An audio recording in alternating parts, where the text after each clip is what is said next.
Udah dah. Tes. Bismillahirrahmanirrahim. Assalamualaikum warahmatullahi wabarakatuh. Innal hamdalillah nahmaduhu wa nasta'inuhu wa nastaghfiruh wa na'udzu billahi min shururi anfusina wa min sayyiati a'malina. May yahdihillahu fala mudilla lahu wa may yudlilhu fala hadiya lahu. Asyhadu an la ilaha illallah wahdahu la syarika lahu wa asyhadu anna Muhammadan abduhu wa rasuluhu la nabiyya wa la rasula ba'da. Amma ba'd.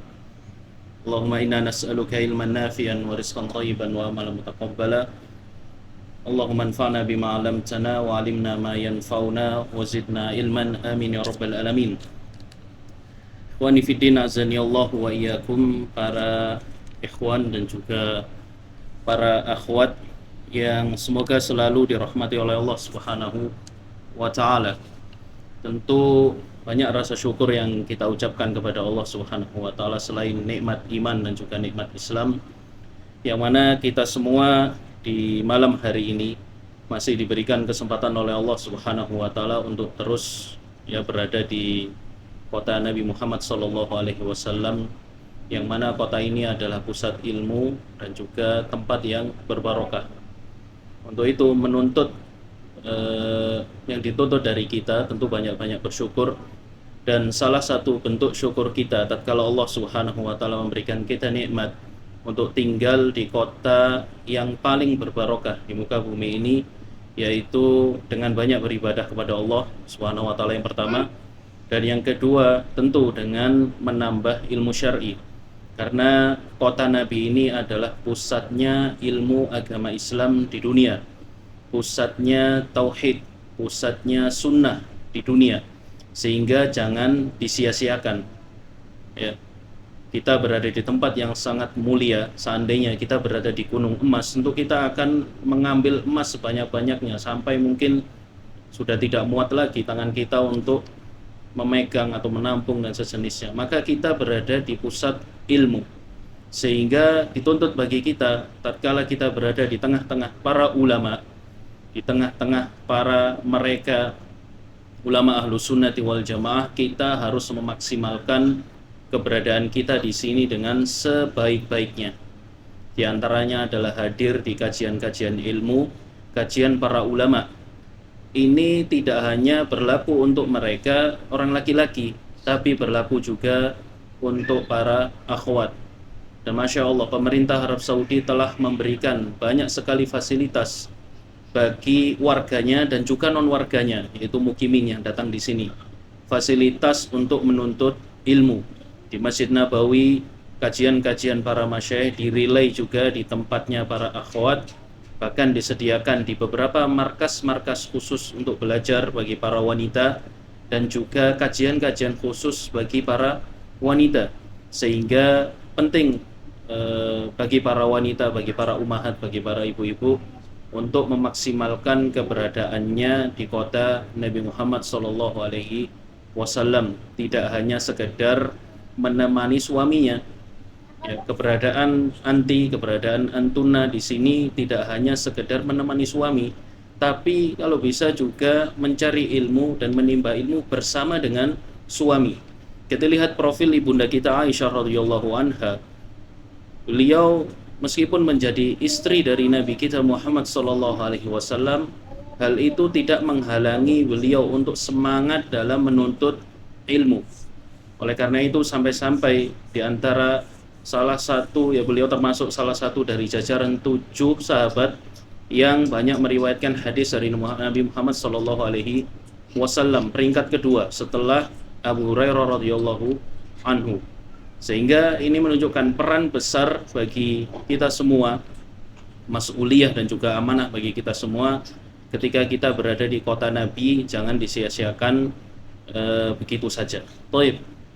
Sebagaimana pertemuan kita setiap hari Jumat, yaitu mengkaji bagi para ummahat terkait dengan agama Islam, maka pada malam hari ini kajian kita mungkin di luar dari biasanya.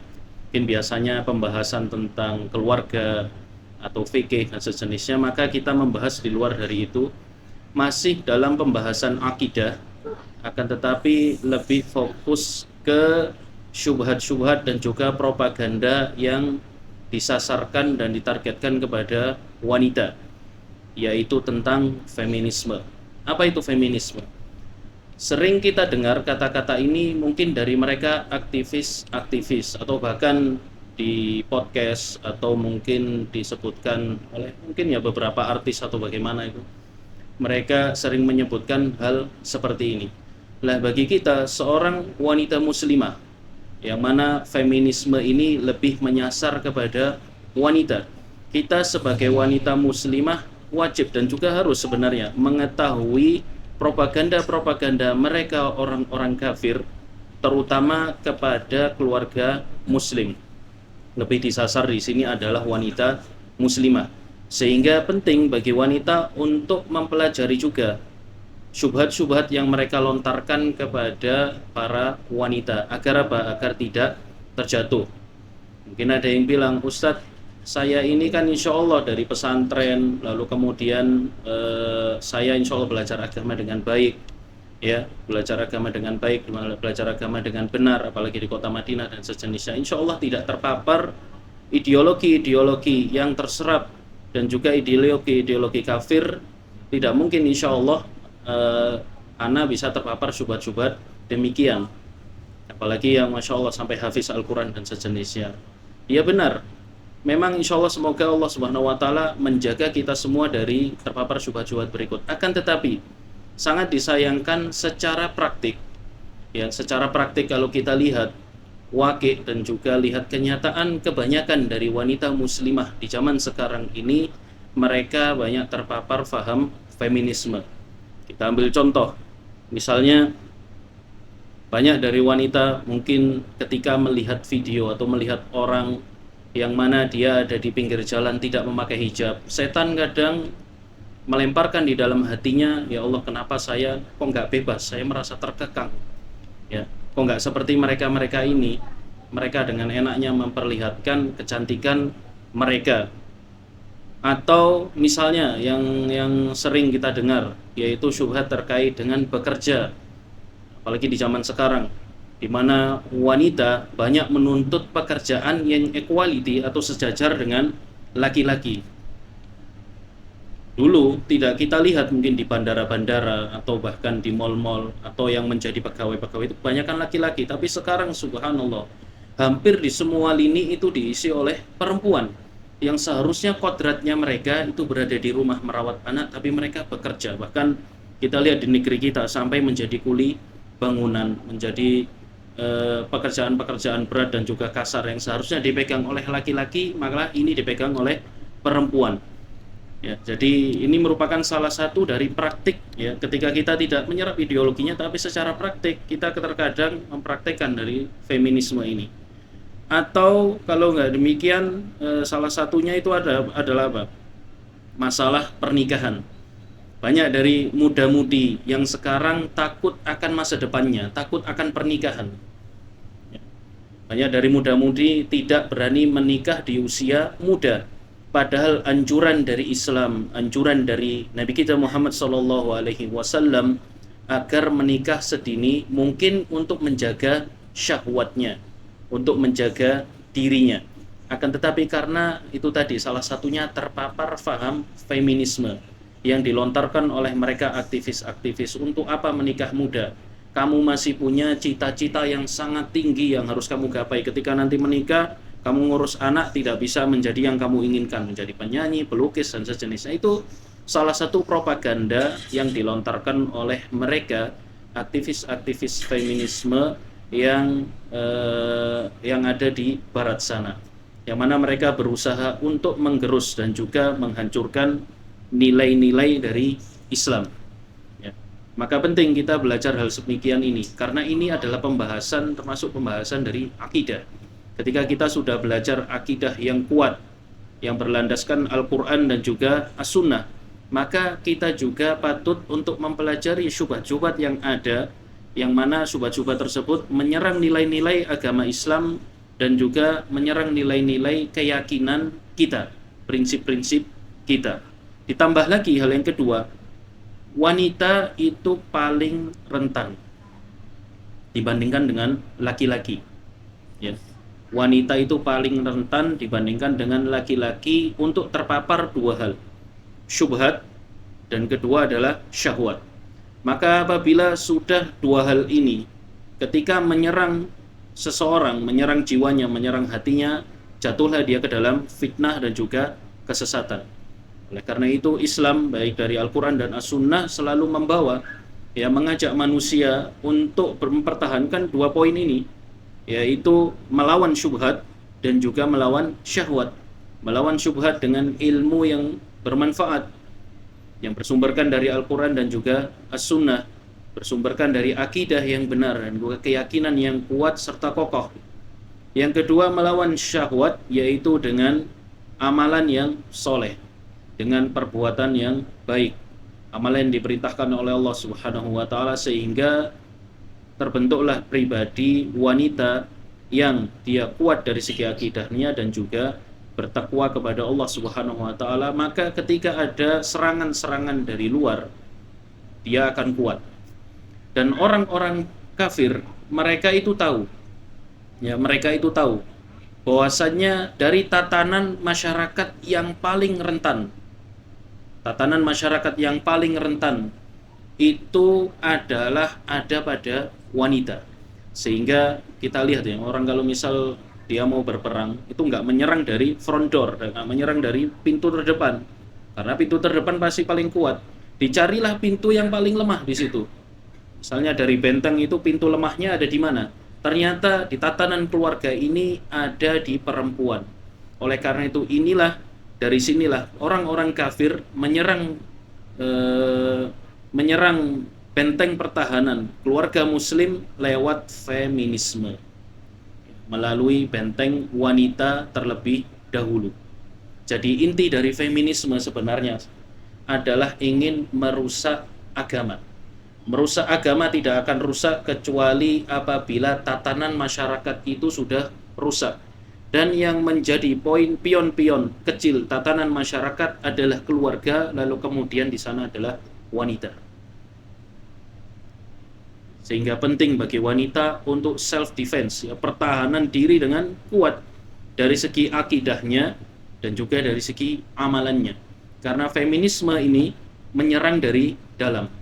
Orang kalau misal mereka orang-orang kafir tiba-tiba melepas hijab seorang muslimah, ya pasti dia akan mempertahankan dengan kuat.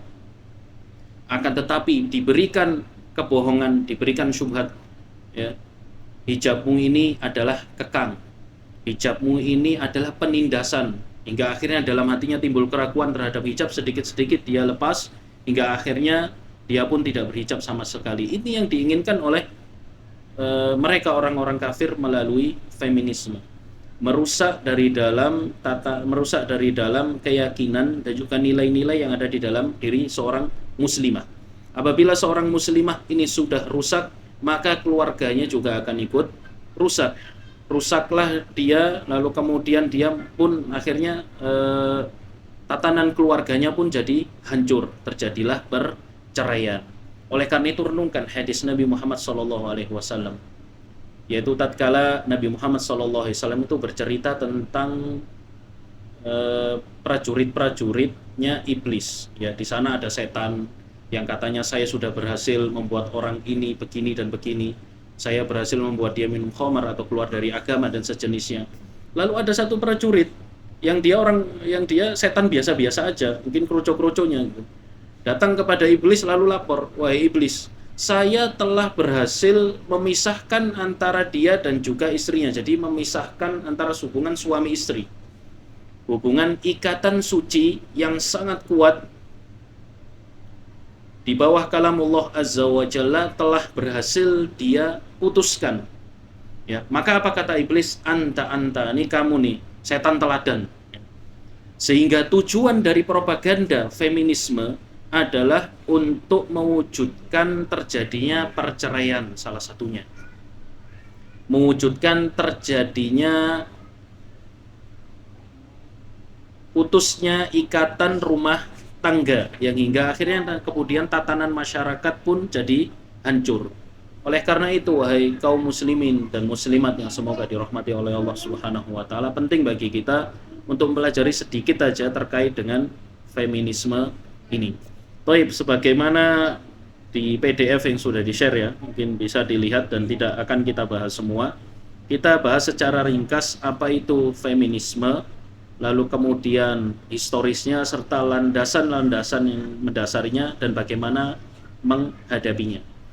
Secara istilah, ya mereka karena ini dari barat, feminisme itu adalah gerakan yang bertujuan untuk menyetarakan hak perempuan dengan laki-laki dalam berbagai aspek kehidupan.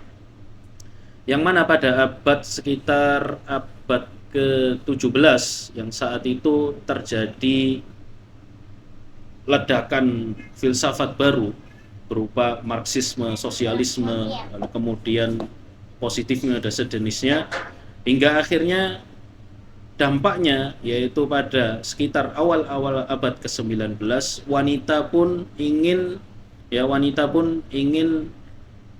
memiliki kesetaraan gender di sini, karena saat itu pengaruh gereja yang mendolimi wanita itu sangat besar. Wanita di beberapa agama yang lain tidak boleh diwarisi. Apabila dia haid bahkan diusir dari rumah dan sejenisnya. Kezaliman terhadap wanita sangat besar. Sehingga wanita mereka merasa terzalimi terhadap kezaliman agama, hingga akhirnya pun mereka ingin bebas dari kekang agama. Hingga akhirnya terjadilah gerakan dan juga muncullah yang dinamakan dengan paham feminisme. Yang mana kita kenal di zaman sekarang lebih terkenal dengan kesetaraan gender atau pembebasan wanita atau patriarki, yaitu membebaskan diri dari pengaruh laki-laki ibaratnya. Karena dari berbagai agama pengaruh laki-laki terhadap wanita, apalagi memandang buruk seorang wanita, sehingga ya mereka menganggap bahwasanya agama ini adalah kekang. Agama ini adalah kezaliman yang diberikan di tangan laki-laki, sehingga mereka berusaha untuk mencari bagaimana cara kita bisa lepas dari laki-laki.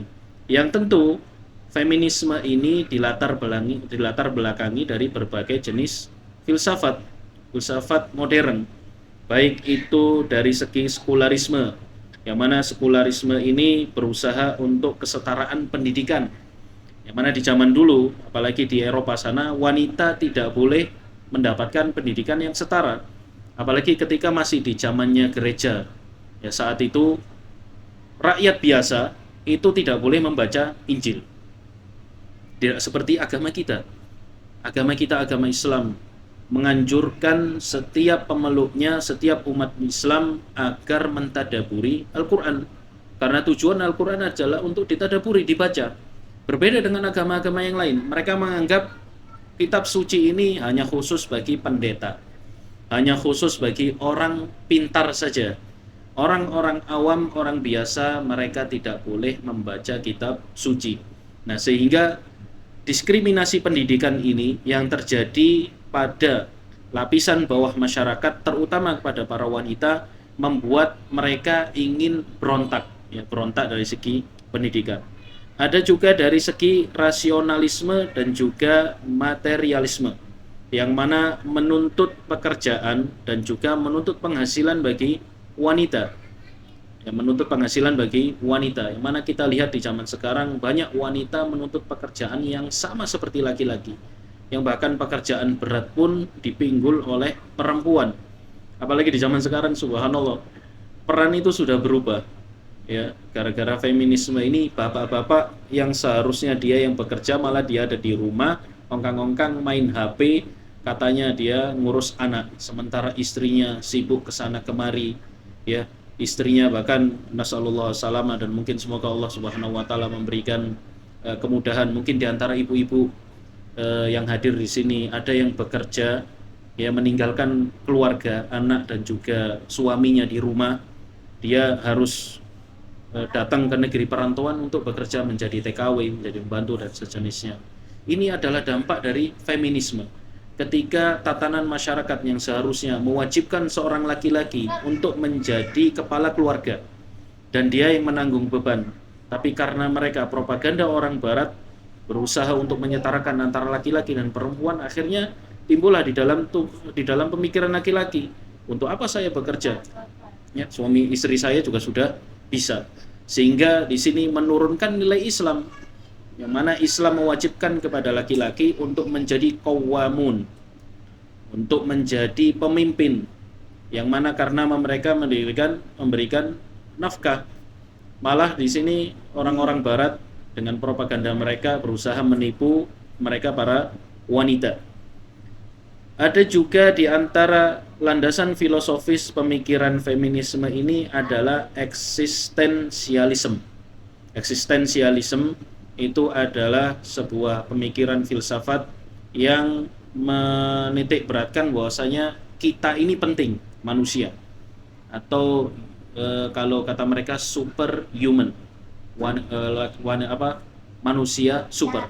Nah, positivisme yang mana eksistensialisme yang mana mempengaruhi feminisme di sini adalah wanita itu juga penting untuk berkarir.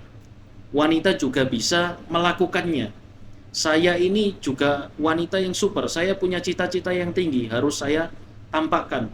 Nah, ini salah satu ideologi filsafat yang ada di balik feminisme. Dan masih banyak lagi propaganda atau nilai-nilai filsafat, landasan filsafat yang ada di balik feminisme yang diusung oleh Barat ini. Hingga akhirnya ketika feminisme berhasil menggerus pengaruh agama di Barat, yang saat itu adalah Kristen dan juga beberapa agama-agama yang lain, seperti di Jepang, yang mana di sana agamanya adalah Shinto, di Korea, ya, yang mana di sana agamanya juga sama, diskriminasi terhadap perempuan. Ketika mereka di abad 20 sudah berhasil menggerus agama-agama itu, mereka semua berusaha menyerang agama nomor satu di dunia, yaitu agama Islam. Sehingga bisa dibilang pada abad sekarang ini, kaum wanita muslimah mustahdafah sudah ditarget dengan masifnya terkait dengan propaganda feminisme ini, ya. Apalagi di negara kita Indonesia adalah negara dengan lebih dari sekitar 250 juta muslim, sebuah kekuatan yang sangat besar. Tapi sangat disayangkan karena landasan agama kita di negara kita tidak sekuat di Saudi yang berlandaskan Al-Quran dan As-Sunnah. Ya, dari segi praktek dan segi ideologi sangat kuat. Tapi karena di Indonesia kita majemuk, berlandaskan dengan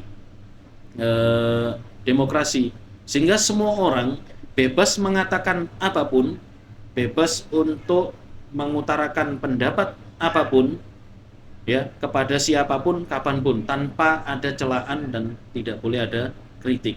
Sehingga ini memberikan ruang bebas bagi mereka, aktivis-aktivis feminisme, memberikan ruang bebas bagi mereka, padahal mereka minoritas, sangat sedikit, tapi didukung oleh propaganda Barat, meracuni jutaan umat muslimah yang ada di negeri kita.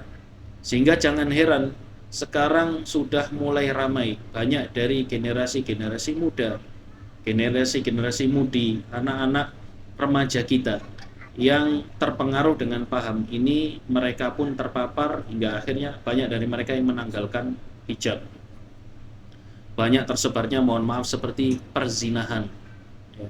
Banyak tersebarnya bahkan salah satu pengaruhnya, ya, agnostik.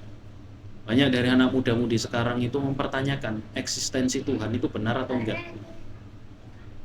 Mereka lebih percaya adanya alien daripada adanya Tuhan. Ya, ini salah satu dari produknya feminisme. Ketika nilai-nilai agama digerus, maka sudah tidak ada lagi, ya, nilai agama di dalam dirinya seorang muslimah, hingga akhirnya dia pun bebas. Saya mau apapun dengan diri saya, terserah saya mau berbuat dengan diri saya apa saja, ini adalah tubuh saya sendiri.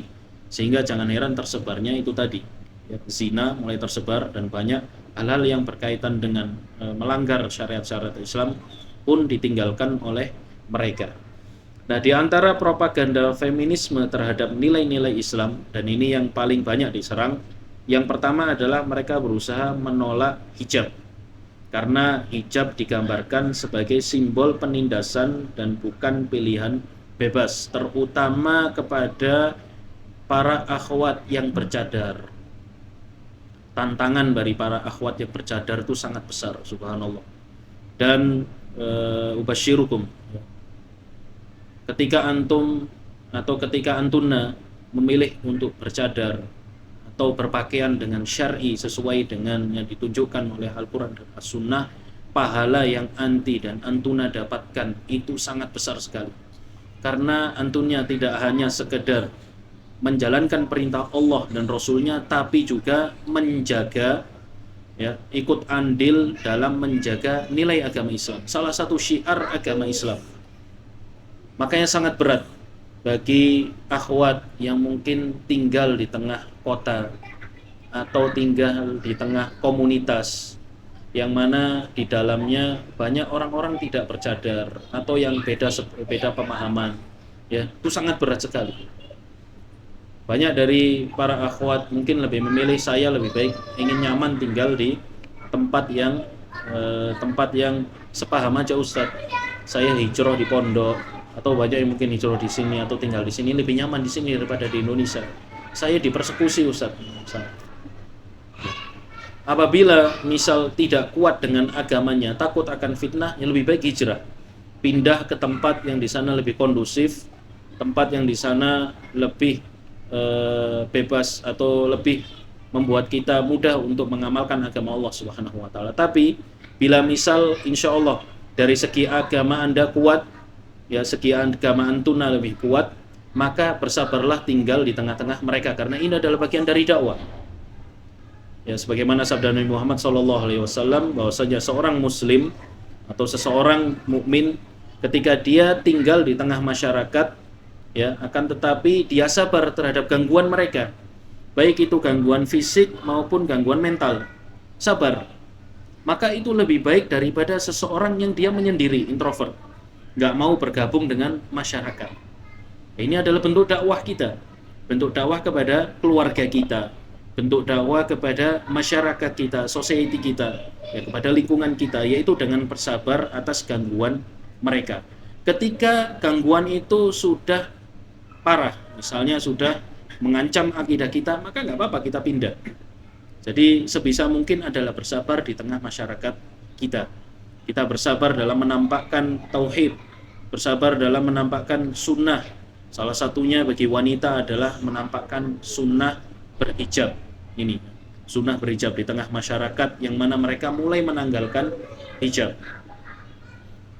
Di antaranya juga dengan menampakkan akhlakul karimah, tentu berdakwah, ya, selain berdakwah dengan perbuatan, yaitu berdakwah dengan akhlak yang baik. Ketika kita bergaul dengan masyarakat kita, bukan berarti kita ya, ketika para ummahat yang mana berpegang teguh dengan agamanya, berpegang teguh dengan akidah dan juga tauhidnya, dia tidak bergaul dengan masyarakat. Nah, ini salah kaprah. Beberapa dari akhwat itu malah tidak mau bergaul dengan masyarakat. Ustadz, masyarakatnya bid'ah, Ustadz, masyarakatnya tidak sepaham dengan saya tidak mau bergaul dengan mereka. Tidak demikian, tetap bergaul dengan mereka dengan sebaik-baiknya. Nabi Muhammad SAW hidup di tengah orang-orang kafir, hidup di tengah orang Yahudi, bahkan bertetangga dengan orang Yahudi dan orang munafik di Madinah. Tapi hal itu tidak menghalangi beliau untuk berinteraksi dengan mereka, bermuamalah dengan mereka. Beliau tetap pergi ke pasar, bahkan menerima hadiah dari orang kafir, ya. Orang kafir yang meracuni Nabi Muhammad SAW, seorang perempuan Yahudi, menerima hadiah dari dia. Maka di sini salah kaprah ketika kita berpegang teguh dengan agama kita, akan tetapi kita tidak mau berinteraksi dengan masyarakat dengan alasan menjaga agama kita. Agama kita insya Allah akan terjaga selama kita benar-benar teguh berpegang dengan dia dan tidak melupakan kita berinteraksi dengan masyarakat juga. Yang kedua, yaitu di antara propaganda feminisme terhadap nilai-nilai Islam, yaitu kritik peran domestik ibu rumah tangga. Karena propaganda feminisme menganggap wanita itu tidak cocok untuk menjadi ibu rumah tangga. cocoknya dia harus seperti laki-laki tampil di luar. Ketika seorang sudah menjadi ibu rumah tangga, kata mereka ya, kata mereka ini menghambat cita-cita dia. Nah, ini termasuk kesalahan. Peran wanita paling utama, terutama di dalam agama kita, yaitu berada di rumah. Ya, berada di rumah sesuai dengan kodrat dan juga fitrahnya. Agama kita bahkan benar-benar berusaha menjaga wanita. Dan ketika agama kita memerintahkan kepada wanita untuk selalu berada di rumah, ini merupakan bentuk penghormatan kepada wanita. Merupakan bentuk sebuah penghormatan kepada seorang wanita, bukan malah dianggap sebagai diskriminatif. Dan kita lihat di negeri-negeri barat sana atau di negeri-negeri orang kafir, yang mana negeri-negeri orang kafir, ya, mereka ini membebaskan wanita keluar dari rumahnya tanpa izin suaminya. Lihat apa yang terjadi. Pelecehan seksual, mohon maaf, seperti perzinahan dan sejenisnya. Jadi ini ya, ketika wanita diminta untuk selalu tinggal di rumah, mengurus anak dan juga mengurus keluarganya, itu merupakan salah satu dari bentuk penghormatan Islam kepada wanita. Wa qarna fi buyutikunna, hendaklah kalian tinggal di dalam rumah-rumah kalian. Bahkan Islam pun memuji dan juga memberikan sebuah martabat bagi wanita ketika dia bertanggung jawab ke dalam urusan rumahnya. Bahwasanya wanita sebagai pemimpin di dalam rumah, dalam urusan rumah ini. Ya, dalam urusan rumah ini. Ini merupakan martabat yang tertinggi diberikan oleh Islam. Yang ketiga yaitu kesetaraan mutlak. Pembagian peran gender dalam Islam dipropagandakan sebagai tidak adil. Yang keempat, poligami dan urusan waris. Nah, ini yang tadi saya bilang bahwasanya dari segi ideologi mungkin kita tidak berpaham feminisme. Tapi sayangnya banyak dari segi praktik, ya, dari segi praktiknya kita kadang mengedepankan feminisme dari hal ini, terutama terkait dengan syariat poligami. Mohon maaf ya ibu-ibu, ya, terutama terkait dengan syariat poligami. Syariat poligami itu adalah syariat dari Allah Subhanahu wa Ta'ala, dan ini adalah ujian keimanan bagi ibu-ibu, ya, bagi para mukminah. Allah Subhanahu wa Ta'ala di dalam Al-Quran menyebutkan bahwasanya hukum asal laki-laki itu boleh menikahi 2, 3, dan 4. Bila tidak mampu untuk adil maka 1. Ini syariat dari Allah Subhanahu wa Ta'ala. Kita tidak melihat view sempit dari diri kita sendiri, yaitu diri seorang muslimah. Saya nanti bagaimana, tidak. Tapi melihat view lebih besar, yang mana di sana terjaganya tatanan keluarga muslimah, terjaganya sebuah mujtama, sebuah masyarakat Islam. Sehingga di sini ketika seorang wanita ia dengan legowo dan juga rela menerima syariat poligami, ya, menerima syariat poligami, dia telah ikut andil, dalam menjaga tatanan agama dan juga bermasyarakat. Sehingga salah apabila syariat poligami itu kan sunnah, udah banyak sunnah-sunnah di rumah, tinggal sholat aja sunnah. Tidak, ini bukan sekedar sunnah, tapi ini adalah syiar Islam yang sangat besar. Salah satu bentuk jihadnya seorang wanita, ya. Jadi menerima syariat poligami ini adalah dari Allah Subhanahu wa Ta'ala. Kita sebagai hamba harus menerima dengan baik. Karena subhanallah, propaganda feminisme ini terutama kepada para akhwat, bahkan yang sudah mungkin lama ngaji pun, ya, masih belum bisa menerima syariat ini dengan baik, masih belum paham syariat ini dengan baik.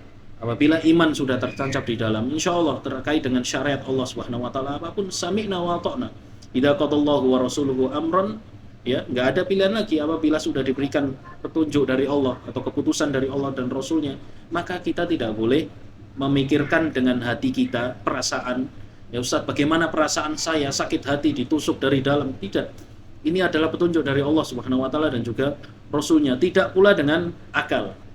Makanya feminisme kebanyakan menyerang wanita muslimah ini dari poligami, ya, dari poligami ini. Maka salah satu bagaimana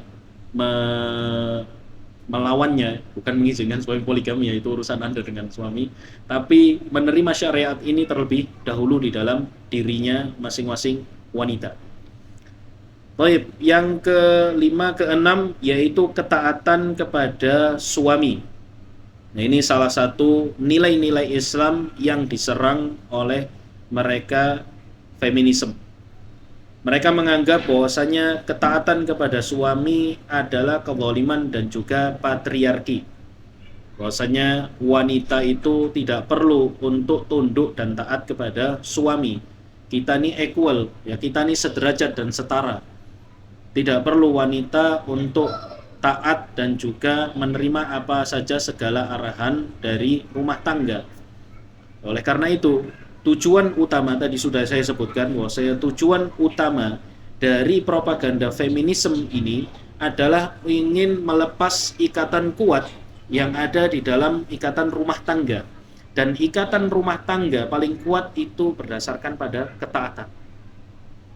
Kita lihat suatu negara, suatu pemimpin, ya kenegaraan, pemerintahan akan hancur apabila tidak ada ketaatan dari rakyatnya kepada pemimpinnya. Begitu juga skala yang lebih kecil. Ketika suatu keluarga, pimpinan keluarga di sana, itu seorang suami, ketika dia tidak ditaati, maka rumah tangga itu akan hancur. Anda bisa lihat bagaimana mereka rumah tangganya orang-orang kafir, cekcok antar suami istri, bagaimana bisa rumah tangga mereka kacau balau seperti demikian rupa. Sehingga ketaatan kepada suami sangat dijunjung tinggi, nomor satu di dalam Islam, dalam rumah tangga. Bahkan di dalam Islam, ketaatan kepada suami itu melebihi ketaatan kepada orang tua.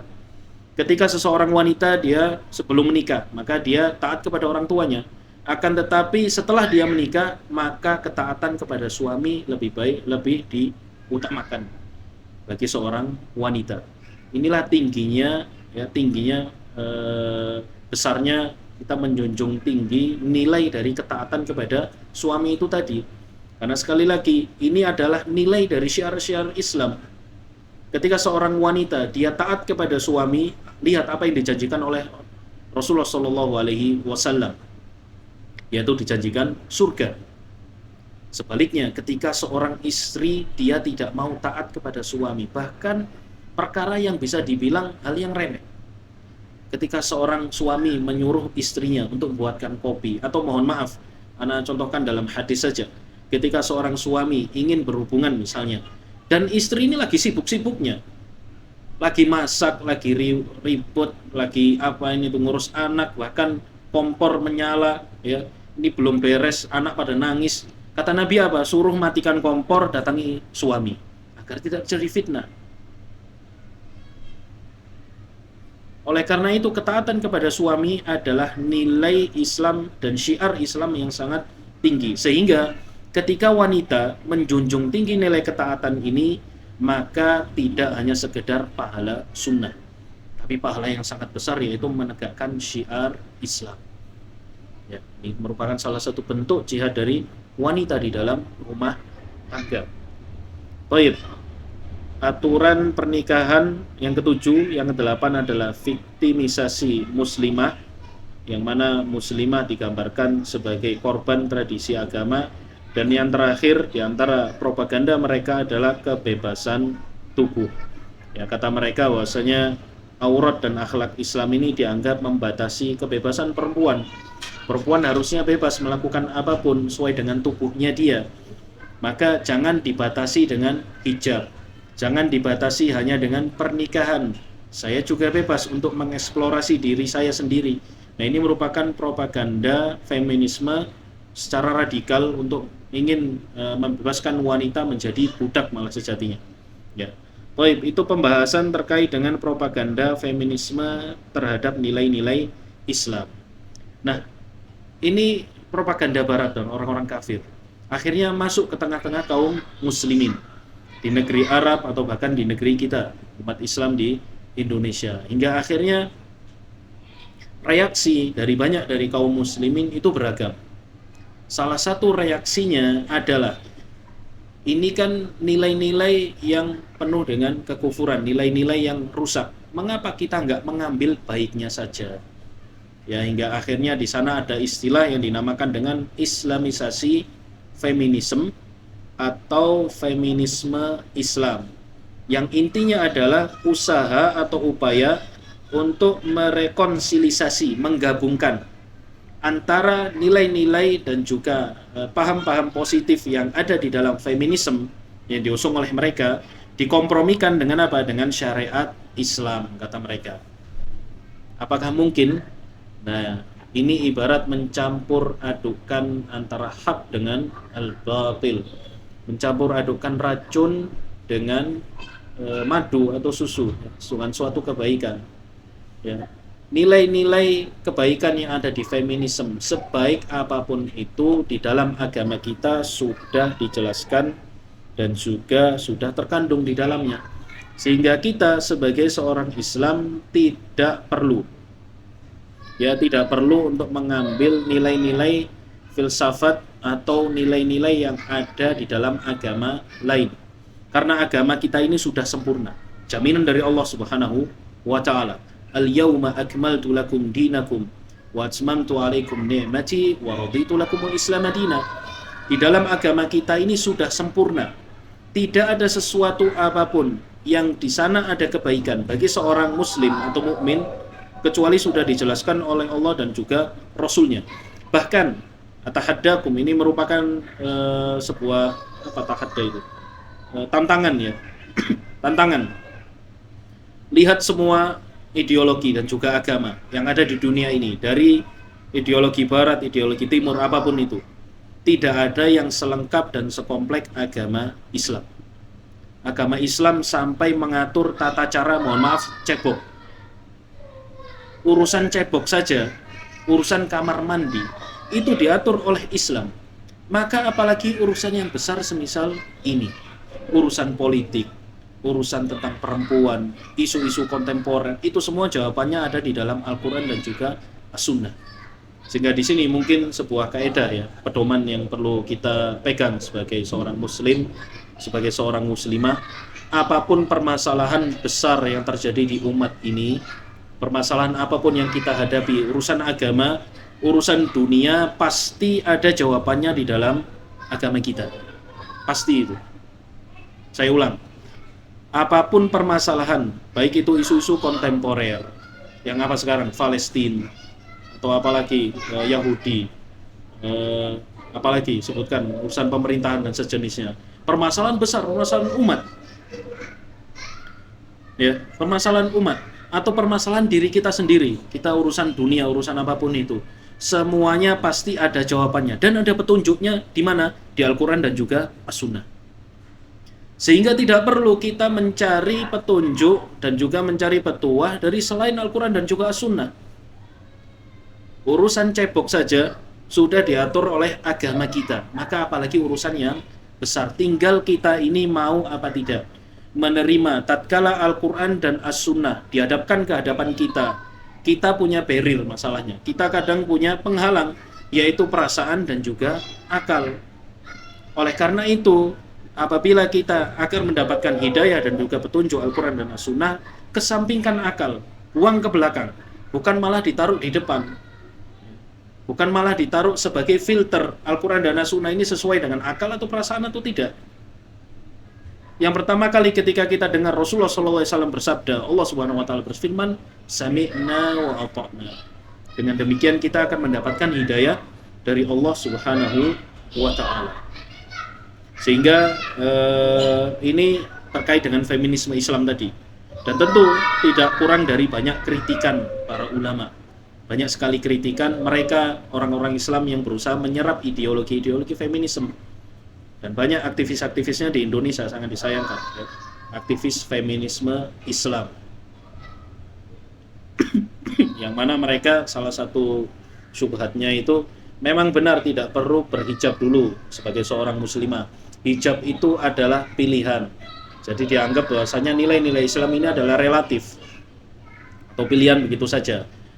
Saya masih belum bisa Ustadz meninggalkan khomer, untuk saat sekarang ini. Ya udah kamu minum aja dulu sampai kamu siap nih katanya. Kamu nggak perlu berhijab dulu, wahai muslimah, sampai kamu benar-benar siap. Yang penting hatinya dulu yang berhijab, katanya gitu. Ini adalah syubhat dari salah satu propaganda Barat. Ya. Mereka yang menyerap ideologi-ideologi kafir, ya akhirnya menjadikan agama ini sebagai relatif. Agama ini suka-suka saya aja. Kalau saya suka ya sudah, kalau enggak dulu. Yang penting saya menerimanya. Saya hijab hatinya dulu. Ini banyak seperti ini propagandanya. Tentu banyak kritikan terhadap feminisme Islam. Yang pertama itu adalah pengaruh asing, yaitu feminisme Islam dianggap mengadopsi nilai sekularisme Barat yang tadi sudah kita jelaskan. Yang kedua adalah hermeneutika Al-Quran, penafsiran historis atau penafsiran Al-Quran secara relatif atau sesuai dengan perasaan dia, ya, sesuai dengan prakteknya di dunia kontemporer. Ini sesuai atau tidak. Termasuk juga pergeseran peran, yang mana peran seorang wanita sudah diatur di dalam Islam, sudah diatur di dalam agama kita. Peran seorang wanita, peran seorang ibu di dalam rumah tangga sangat besar, ya. Digeser perannya menjadi seorang laki-laki atau bahkan lebih parah. Oke, ini pergeseran peran, salah satu dampak dari feminisme Islam. Yang ketiga adalah konsep keadilan gender, yang mana feminisme Islam dinilai mengaburkan keadilan gender dan menyamarkan peran masing-masing. Sehingga kita lihat banyak dari keluarga yang mungkin mereka jarang ditanamkan ke dalamnya nilai-nilai Islam, ya, keluarga tersebut saling lempar tanggung jawab. Kritik juga terhadap syariat, yang mana dianggap bahwasanya syariat Allah Subhanahu wa taala itu adalah kekang terhadap wanita. Ini orang-orang feminisme menganggap syariat Allah Subhanahu wa taala tidak relevan di zaman sekarang. Yang selanjutnya adalah relativisme dalam beragama. Beragama secara suka-suka, dan yang terakhir adalah menggerus kemurnian agama. Jadi ini adalah kritik-kritik pada mereka yang berusaha menggabungkan feminisme, nilai-nilai positif kata mereka. Dan di sini saya nyatakan tidak ada nilai positif sama sekali. Agama kita sudah lengkap. Tidak perlu kita minta dari orang lain. Kita sudah punya segalanya. Maka untuk apa kita menyerap nilai-nilai dari yang lain?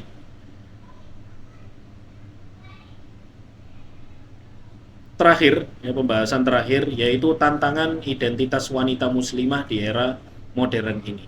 Di zaman sekarang yang mana subhanallah, dengan terbukanya informasi melalui media sosial, semua orang, baik itu orang yang intelektual tinggi, orang yang middle, orang yang tengah-tengah, atau orang yang biasa-biasa saja, atau anak-anak, bisa mengakses informasi apapun, dimanapun dan kapanpun, terbuka.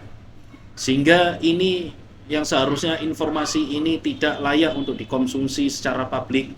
Siapapun sekarang bisa mengkonsumsinya dan juga mengomentarinya, termasuk juga wanita.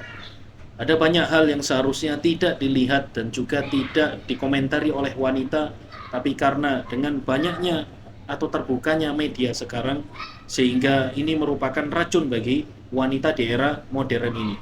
Yang mana media sosial itu menjadi tantangan besar bagi identitas wanita muslimah di era modern, dengan menampilkan standar, ya. Kita lihat di dalam Islam itu sudah ada standar kecantikan, sudah ada standar wanita muslimah, sudah ada standar wanita elegan, itu sudah diatur di dalam Islam. Akan tetapi hanya gara-gara medsos, keterbukaan budaya, berbagai budaya dan sejenisnya, hingga akhirnya standar kecantikan, standar wanita berpendidikan, standar wanita muslimah itu berganti sesuai dengan standarnya apa? Standarnya medsos, keterbukaan, yang mana harusnya profil wanita muslimah terbaik itu adalah ini dan ini, bergeser menjadi wanita muslimah harusnya seperti ini dan ini. Dan itu dibentuk oleh platform seperti Instagram, ya. Subhanallah, ini fitnah besar bagi keluarga, ya. Ketika seorang, ya, adzan dulu ya, udah kita lanjutkan. Merupakan musibah ketika seorang wanita muslimah dia menggandrungi dua platform ini, Instagram, TikTok, dan Reels itu, yang mana saya nggak bilang sebagian besar, tapi bahkan bisa dibilang semua itu disiapkan untuk apa? Untuk mereka, para wanita yang ingin mengumbar auratnya dan sejenisnya. Maka untuk apa ya kaum muslimin masuk di dalam itu? Ya, mengedepankan penampilan fisik dan juga kebebasan seksual yang memberikan tekanan bagi wanita untuk menyesuaikan dengan ideal sosial yang ada.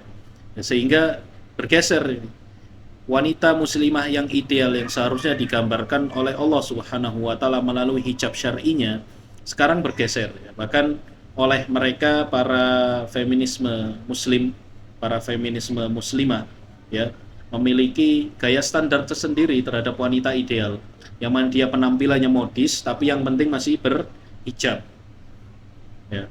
Dia wanita modis tapi masih berhijab, menampakkan lekuk-lekuk tubuhnya, menampakkan keindahannya, atau bahkan kadang ini juga sayang diadopsi juga sedikit oleh beberapa akhwat yang bercadar juga ya. Mungkin dia bajunya syar'i, benar syar'i, akan tetapi mengandung fitnah di dalamnya ya. Cadar tapi dibuat modis, cadar tapi malah dibuat yang aneh-aneh, diberikan hiasan-hiasan renda atau warna-warni yang bahkan menarik laki-laki ya, lebih menarik yang bercadar daripada yang tidak bercadar malahan. Nah, ini patut digarisbawahi ya, patut digarisbawahi. Jangan sampai hal-hal demikian bisa merusak nilai dan juga merusak syiar Islam berupa hijab syar'i ya, merusak nilai yang besar ini, nilai-nilai Islam ini, hanya gara-gara kita terpengaruh dengan propaganda feminisme di era modern sekarang ini. Yang terakhir yaitu bagaimana upaya wanita muslimah dalam menghadapi gempuran dan juga tsunami feminisme ini, sobat-sobat ini. Ada banyak, tentu yang pertama adalah berusaha untuk menguatkan kualitas beragama ya, banyak-banyak menghadiri kajian, terutama ini mohon maaf kritik saya terhadap para ummahat dan juga para akhwat. Kajian itu bukan berarti antum dan antunna hanya hadir ikut dalam satu minggu tahsin atau kajian keluarga dan wanita saja. Pilih-pilih kajian, Ustadz saya pilih kajian yang keluarga saja atau akhwat saja. Tidak. Kewajiban juga bagi wanita muslimah belajar akidah. Akidahnya belum kuat, pondasi agamanya belum kuat, tapi nggak mau ikut kajian-kajian akidah. Katanya kajian akidah hanya khusus laki-laki, tidak. Ini syariat Islam. Diturunkan juga bagi wanita muslim dan juga bagi muslim dan juga muslimah. Thalabul ilmi fardhatun ala kulli muslim. Ini termasuk juga muslimah. Belajar terkait dengan Allah Subhanahu wa taala, tauhid rububiyah, uluhiyah, asma wa sifat. Terkait dengan takdir, terutama takdir ini. Ya, penting bagi wanita memahami takdir yang benar sesuai dengan Al-Quran dan As-Sunnah. Karena ketika wanita tertimpa musibah, iman terhadap takdirnya yang akan pertama kali diserang. Dia mulai mempertanyakan takdir Allah. Dia mempertanyakan keadilan Allah Subhanahu wa taala, hingga akhirnya dia pun tergerus imannya, bisa menjadi ateis. Ini banyak kasusnya. Maka terkait dengan iman ya, terkait dengan usuluddin, ini harus dikuatkan bagi setiap wanita muslimah. Tidak hanya, mohon maaf ibu-ibu dan juga para akhwat, tidak hanya hadir kajian-kajian tahsin atau hadir kajian parenting saja, tidak. Tapi kajian tentang ilmu agama secara menyeluruh yang wajib bagi setiap wanita muslimah. Memperkuat identitas wanita muslimah, tampakkanlah syiar sebagai seorang wanita muslimah di tengah masyarakat Anda. Ya, sehingga biar masyarakat tahu dan juga sadar, inilah standar wanita muslimah yang digariskan oleh Allah dan juga Rasulnya. Jangan malu, ya jangan malu, jangan juga takut. Mereka saja berada di dalam kebatilan, mereka tidak takut, maka seharusnya ketika kita yakin berada di dalam kebenaran, dalam garis Al-Quran dan juga Sunnah, maka jangan malu. Yang selanjutnya adalah berdakwah dengan bijak, terus menanggapi feminisme secara kritis. Jadi ini karena syubhat ini menyasar wanita, maka wanita juga harus pick up. Jangan hanya dipasrahkan kepada ustadz saja atau di sana biar ulama saja, tidak. Wanita juga punya kewajiban untuk berdakwah kepada sesama wanita.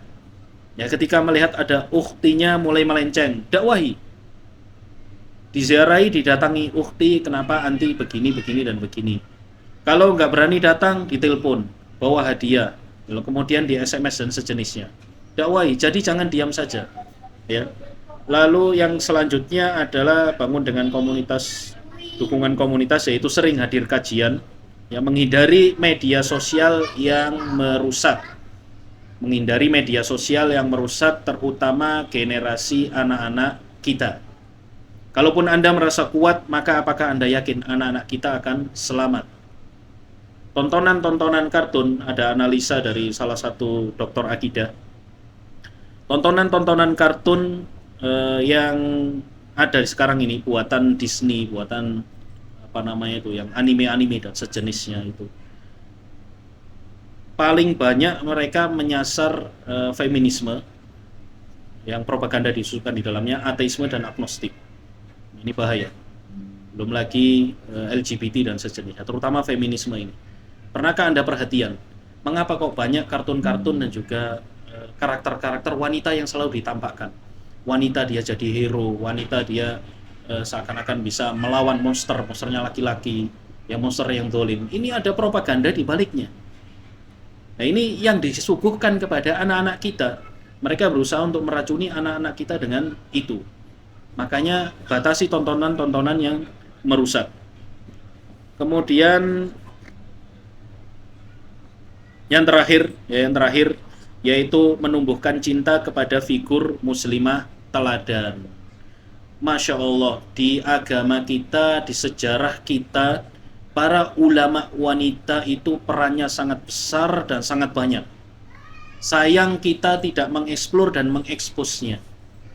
Malah kita menjadikan mereka wanita-wanita yang rusak sebagai figur, yaitu para artis Hollywood, penyanyi dan sejenisnya, yang seharusnya kita jadikan profil-profil wanita dalam Islam sebagai figur kita. Paling pertama yaitu ibunda kita Khadijah dan juga Aisyah radhiyallahu anha. Makanya mungkin ana sarankan mungkin di kajian-kajian selanjutnya yaitu meneladani terkait dengan profil ibunda Aisyah radhiyallahu anha, sehingga bisa menumbuhkan kecintaan dan juga idola kita kepada wanita, ya. Menunjukkan kecintaan idola pada wanita. Kameranya mati.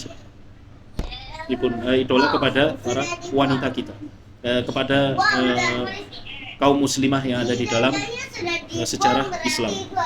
Baik, dan yang terakhir adalah banyak berdoa dan juga berusaha meminta petunjuk dari Allah Subhanahu wa taala, karena ini terkait dengan urusan syubhat. Maka kita banyak-banyak berdoa kepada Allah Subhanahu wa taala agar meneguhkan hati kita di dalam hidayahnya. Terus berdoa kepada Allah Subhanahu wa taala. Tidak ada yang menjamin hati kita akan terus berada di atas ketaatan dan juga hidayah, sehingga kita banyak berdoa. Allahumma tsabbit qalbi ala dinik, ya, dan sejenisnya doa-doa yang diajarkan oleh Rasulullah Shallallahu alaihi wasallam. Sampai di sini ya kita tutup kajian ini. Semoga sedikit ini bisa sedikit memberikan ilmu dan meneguhkan hati kita, terutama pada para wanita muslimah di tengah gempuran tsunami, ya, di tengah gempuran tsunami propaganda barat dan juga propaganda orang kafir. Ada beberapa pertanyaan, tapi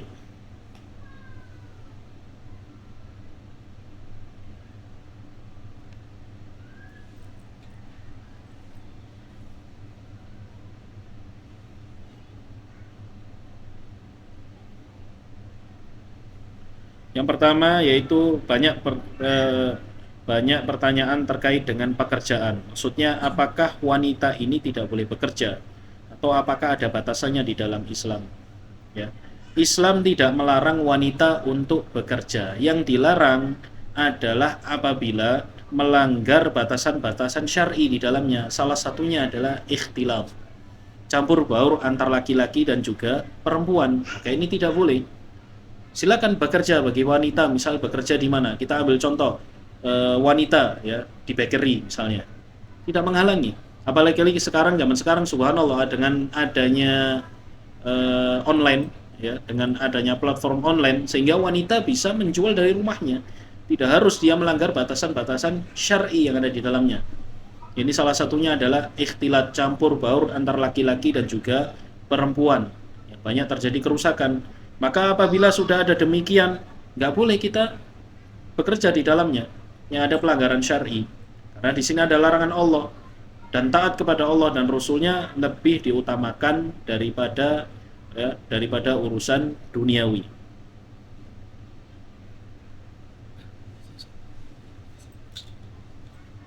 Bagaimana cara menasehati saudara yang terpapar pandangan feminisme modern, sering mengkritik ketergantungan ekonomi wanita pada suami dalam bentuk patriarki, dan juga menekankan akan keharusan istri untuk bekerja, sehingga jika terjadi sesuatu pada suami maka tetap bertahan secara mandiri. Yang pertama ya, apabila dia adalah seorang muslim, maka ya, ketika dia adalah seorang muslim, maka katakan kepada dia, engkau apakah seorang muslim atau tidak? Kalau dia bilang saya adalah muslim, maka jawab sekali lagi yang pertama kali, Islam menjunjung tinggi hak wanita. Islam melarang untuk wanita melewati batas-batas demikian. Ini dalilnya, ini sunnahnya. Kamu ikut Islam atau tidak?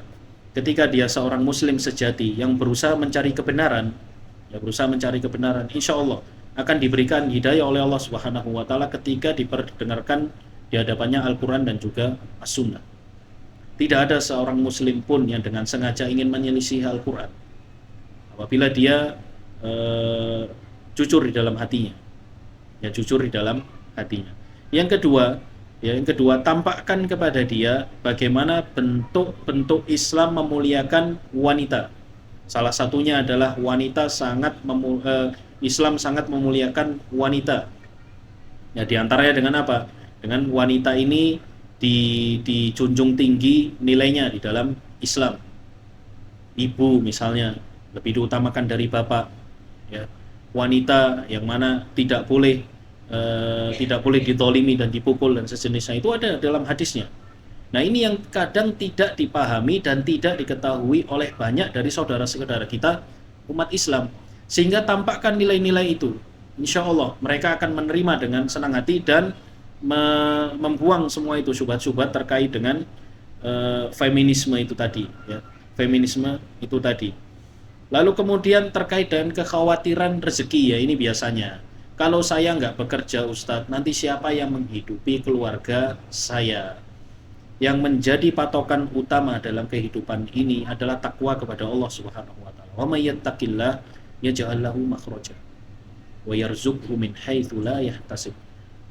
Ketika seseorang itu bertakwa kepada Allah dengan tunduk kepada perintah Allah, Allah melarang saya untuk bekerja di tempat yang haram, Allah melarang saya untuk keluar pekerjaan ini karena ini ada ikhtilat, maka saya tunduk terhadap perintah Allah Subhanahu wa taala. Janji Allah, ini di Al-Qur'an, bukan saya yang bilang. Janji Allah, yarzuqhu min haitsu la yahtasib. Bila kita jujur, maka Allah akan memberikan rizki yang tidak ia sangka-sangka. Yang bisa jadi ketika misalnya seorang wanita ia keluar dari pekerjaan di bank misalnya, ya, antum tahu sendiri pekerjaan di bank bagaimana. Kemudian Allah Subhanahu wa taala menggantinya dengan yang lebih baik. Suaminya mendapatkan tender. Dan ini banyak kisah-kisah demikian. Nah, ketika seseorang dia malah menerabas larangan-larangan Allah Subhanahu wa taala, Allah akan menyengsarakan hidup dia. Hidupnya makin sengsara karena apa? Dia menentang Allah Subhanahu wa taala. Dia tidak yakin akan rezeki dari Allah Subhanahu wa taala. Maka di sini yang pertama kali, ya, patut dikuatkan di dalam diri kita ketika seseorang dia khawatir akan rezeki.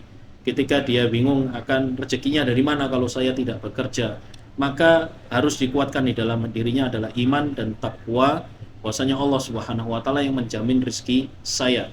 Saya tidak dapat rezeki dari yang haram, maka saya insya Allah akan diberikan rezeki yang halal karena saya taat kepada Allah dan juga Rasulnya. Saya tidak bekerja di tempat itu, saya akan berusaha untuk berjualan dari rumah. Insya Allah, ya, dengan yakin kepada Allah Subhanahu wa taala, Allah akan membukakan jalan bagi Anda, dan juga jalan bagi suami, dan juga jalan bagi seluruh keluarga Anda. Sampai di sini, insya Allah, semoga bisa sedikit memberikan manfaat. Wassallallahu alaihi Muhammad. Subhanakallahumma bihamdika asyhadu an la ilaha illa anta astaghfiruka wa atubu ilaik. Assalamualaikum warahmatullahi wabarakatuh.